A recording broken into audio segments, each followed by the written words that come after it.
সাম্প্রতিক ইসরায়েল ও হামাসের মধ্যে সংঘর্ষ নতুন করে তীব্র আকার ধারণ করেছে।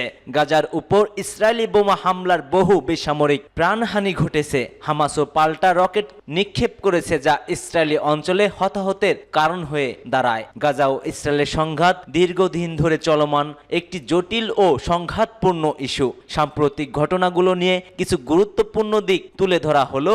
শুরুতেই সংবাদ শিরোনাম। এবার যুদ্ধবিরতির মধ্যেও লেবাননে হিজবুল্লাহর উপর বিমান হামলা চালিয়েছে কট্টরপন্থী ইসরায়েল। আরো জানিয়ে দিচ্ছি, ইয়েমেনের হুতি অঞ্চলে সামরিক অভিযান চালালো যুক্তরাষ্ট্র। অন্যদিকে পাল্টা হামলা করেছে হুতি গোষ্ঠী মার্কিন রণতরীতে। জানিয়ে দেব, সিরিয়ায় আইএস এর উপর ফরাসি বিমান হামলা। এবং সর্বশেষ জানিয়ে দিচ্ছি, রাশিয়ার সঙ্গে সম্পর্ক আরো দৃঢ় করতে চায় উত্তর কোরিয়ার প্রেসিডেন্ট কিম জং উন। এতক্ষণ শুনছিলেন সংবাদ শিরোনাম, এবার বিস্তারিত। তবে তার আগে আপনি যদি ফিলিস্তিনকে সমর্থন করে থাকেন, অবশ্যই কমেন্ট সেকশনে ইয়েস লিখে জানিয়ে দিন আপনার মূল্যবান মতামতটি এবং সমর্থন। আর ভিডিওটি যদি ভালো লেগে থাকে অবশ্যই একটি লাইক করবেন। পরবর্তী আপডেট পেতে চ্যানেলটিকে সাবস্ক্রাইব করার অনুরোধ রইল।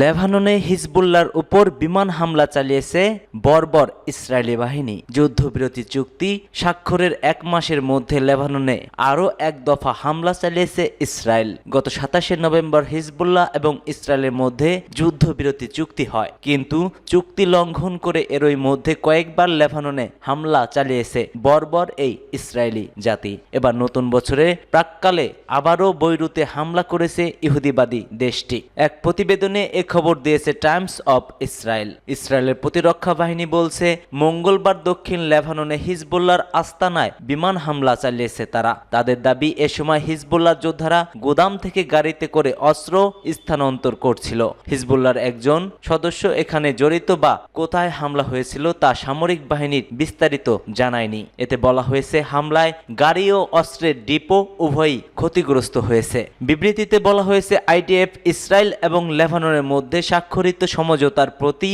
অবিচল থাকতে প্রতিশ্রুতিবদ্ধ।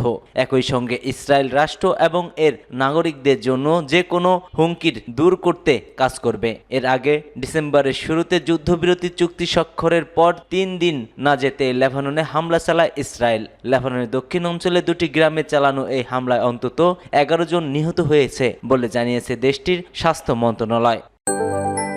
ইয়েমেনের হুতি অঞ্চলে সামরিক অভিযান চালিয়েছে যুক্তরাষ্ট্র। যুক্তরাষ্ট্রের সামরিক বাহিনী হুতি নিয়ন্ত্রিত ইয়েমেনের বিভিন্ন স্থাপনায় একাধিকবার অভিযান চালিয়েছে। সেন্ট্রাল কমান্ডের তথ্য অনুযায়ী মঙ্গলবার এই অভিযানে উপকূলীয় অঞ্চল ছাড়াও রাজধানী সানায় আঘাত হানা হয়। যুক্তরাষ্ট্রের নৌবাহিনী হুতিদের নির্দেশনা ও অস্ত্র নির্মাণ স্থাপনাগুলোকে লক্ষ্য করে হামলা চালিয়েছে। ক্ষেপণাস্ত্র ও ড্রোন মজুত এবং উৎপাদন স্থাপনাগুলো ছিল এই হামলার মূল টার্গেট। এর আগে এই স্থাপনাগুলো থেকে হুতিরা লোহিত সাগর ও এডেন উপসাগরের যুক্তরাষ্ট্রের নৌযান ও বাণিজ্যিক জাহাজকে টার্গেট করে হামলা চালায়। যুক্তরাষ্ট্রের বিবৃতিতে উল্লেখ করা হয় যে, এই অভিযান ইরান সমর্থিত হুতিদের কার্যক্রম বন্ধ করা এবং আঞ্চলিক স্থিতিশীলতা রক্ষায় সেন্ট্রাল কমান্ডের চেষ্টার অংশ। তাদের ভাষ্য, এই অভিযানগুলো ইরান সমর্থিত হুতিদের আঞ্চলিক অংশীদারিত্বের এবং ওই অঞ্চলে সামরিক ও বাণিজ্যিক জলযানগুলিকে হুমকির সম্মুখীন করার প্রচেষ্টাকে খর্ব করার জন্যই সেন্ট্রাল কমান্ডের প্রচেষ্টার অংশ। অন্যদিকে হুতির মুখপাত্র অভিযানের নিন্দা জানিয়ে এটিকে স্বাধীন রাষ্ট্রের সার্বভৌমত্ব লঙ্ঘন এবং ইসরায়েলের প্রতি সমর্থন বলে উল্লেখ করেছে। হুতিরা সম্প্রতি ইসরায়েলের উপর ক্ষেপণাস্ত্র হামলা চালিয়েছে এবং আঞ্চলিক জলযানগুলোতে 1 বছরের বেশি সময় ধরে ড্রোন ও ক্ষেপণাস্ত্র হামলা চালিয়ে আসছে। তারা বলছে, এই আক্রমণ ফিলিস্তিনিদের প্রতি একতা প্রকাশের অংশ। এই ঘটনায় ইয়েমেন সহ পুরো অঞ্চলে উত্তেজনা আরো বৃদ্ধি পেয়েছে।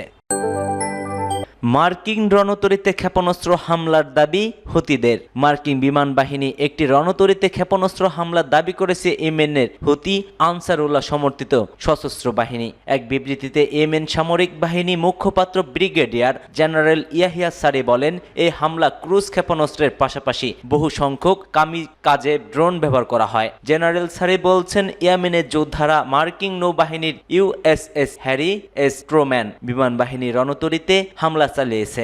মার্কিন বাহিনী ইয়েমেনের বিরুদ্ধে একটি বড় বিমান হামলা চালানোর প্রস্তুতি নিচ্ছিল বলেও দাবি করেন তিনি। ইয়েমেনের সামরিক বাহিনীর এই মুখপাত্র আরও বলছেন, এদিন একই সঙ্গে ইসরায়েলের বেন গুরিয়ন এলাকাতেও হামলা চালানো হয়। ইয়েমেনের ক্ষেপণাস্ত্র ইউনিটগুলো এই হামলায় ফিলিস্তিনি 2 হাইপারসনিক ব্যালিস্টিক ক্ষেপণাস্ত্র ব্যবহার করেছে বলে জানান তিনি। তাদের এই হামলা মূলত পাল্টা হামলা হিসেবেই তারা আখ্যায়িত করেছেন। তাদের উপর যাতে কেউ চড়াও হতে না পারে সেই জন্যই এই হামলা করেছে হুতি গোষ্ঠী।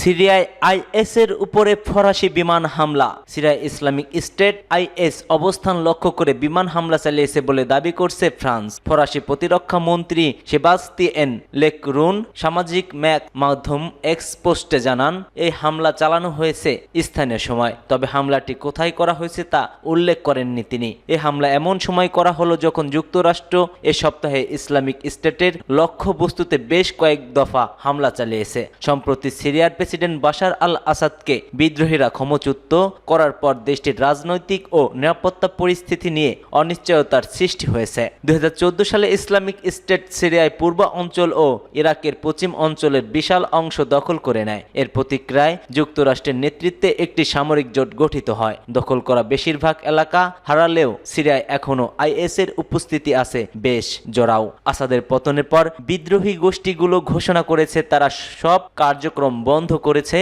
এবং সদস্যদের সেনাবাহিনীতে যুক্ত করবে। নতুন কর্তৃপক্ষ মুরহাফ আবু কাসরার নামে প্রতিরক্ষা মন্ত্রী হিসেবে ঘোষণা করা হয়। আসাদ বিরোধী লড়াইয়ে নেতৃত্ব দেওয়া হায়াত তাহরির আল সাম গোষ্ঠীর নেতৃত্ব অধীন পদে ছিলেন কাসরা। রাশিয়ার সঙ্গে সম্পর্ক আরও দৃঢ় করতে চায় উত্তর কোরিয়া। রাশিয়ার প্রেসিডেন্ট ভ্লাদিমির পুতিনকে লেখা এক চিঠিতে তিনি এই ইচ্ছার কথা জানান। উত্তর কোরিয়ার সংবাদ মাধ্যম KCNN এর বরাত দিয়ে রয়টার্স এই তথ্য প্রকাশ করেছে। চিঠিতে কিম জং উন পুতিন এবং রাশিয়ার সামরিক ও বেসামরিক জনগণের উদ্দেশ্যে নতুন বছরের শুভেচ্ছা জানিয়েছেন এবং তিনি একঠোর হয়েছেন পুতিনের সঙ্গে যে কোনো কার্যক্রমে তার সঙ্গেই কাজ করে যাবেন বিশ্ব মানবতার হয়ে।